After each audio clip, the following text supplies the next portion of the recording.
takes one team to have that infrastructure to draft Nakobe Dean. He could be a Pro Bowl player early if it gets to that situation.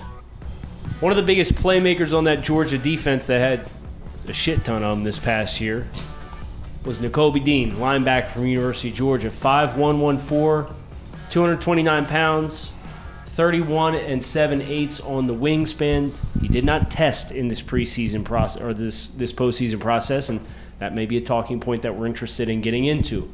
But Dre, I'm glad you're up here for this one. Obviously, you did the write-up on Nakobe Dean. When you think about Nakobe, and we know what the concerns are with him, I'd love for you to tell me the best-case scenario for Nakobe at the next level. I think that the best-case scenario for him is to go to an even front 4-3 team with a heavy one technique and a three that will allow him to flow and scrape and be able to make plays on the backside, which is what he does best, right? So I think that the best case scenario for him is to go there. I don't think that he'll be able to play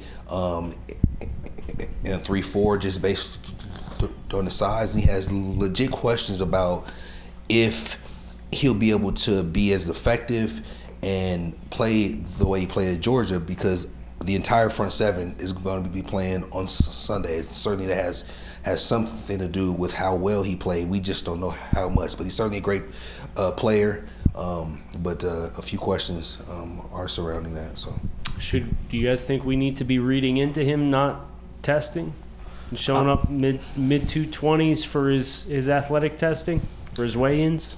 Yeah, I would, because, I mean, that's just always what I've been taught, right? Like, if you're not doing it, it's something you're trying to hide, you know, unless it's an injury. Like, and that's just what it is. And we know Nakobe Dean has very little margin for error due to his overall height, right? We know I think he's just scraping 5'11 and a half. Yeah, 5'11 and a half, 220 pounds. So I don't think he could have afforded to run anything under a 4.6, probably closer to a 4.5, 4.4. And I mean, he played the game, right? Like, we're doing this process, but him as a player, he's one of the most instinctual players that we have when it comes down to just purely playing football. And I agree with Dre as far as, possibly putting him at weak side linebacker or putting him to where he just has to flow, right? Scrape and flow. And you can put him at inside linebacker, but the thing is this: do you really want him to have to deal with that? You're taking away from his best attributes as a player. So it's all about proper positioning for this football player if you want the Georgia version of Nakobe Dean. Absolutely. He's like the defensive version of Tyler Lindenbaum, where the measurables leave a lot to be desired in terms of he's lacking the length, he's lacking the size, he's lacking the height. But then when you turn on the tape, you're like, damn, like, this is one of the top 12 players in this entire class. He's an instincts, he has range, he's explosive.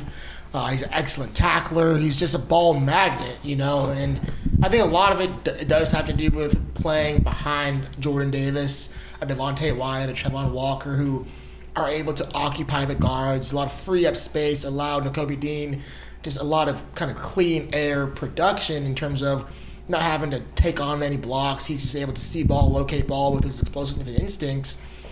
That's not going to be the case at the next level unless he gets to that perfect situation. So that's what I'm saying, similar to Linderbaum, where Linderbaum is very scheme dependent, and so is Nakobe Dean. But it only takes one team. It takes one team to have that infrastructure to draft Nakobe Dean. He could be a Pro Bowl player early if it gets to that situation. Yeah, I think the phrase that was used here is margin for error. And I think that's the perfect thing to describe Nakobe. And I'm one of the higher guys on the staff with him with my own personal rankings, but that's because I'm trying to look at him through the filter of what can he be at his best.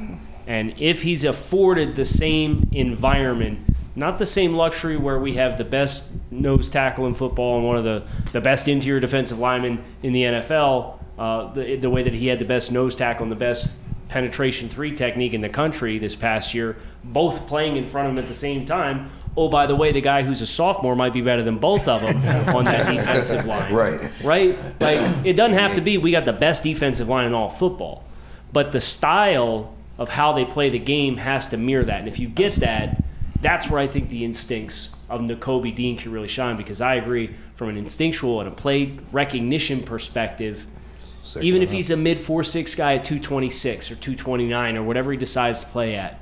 So that instinct is going to allow him to be in position to make plays, even if he's not the plus athlete that the narratives dictate that he has to be to play at a high level. Just keep him away from guards and he'll be fine. Right. You can keep him away from centers too, right? Like, anybody in his lap is going to be a problem. Absolutely. And if you draft him with that understanding, he'll be perfectly fine. Now, a lot of times it's easier said than done. Yeah. So we'll ultimately have to see where Nakobe gets his name called, but we here at TDN like this player quite a bit. Consensus grade 84.92.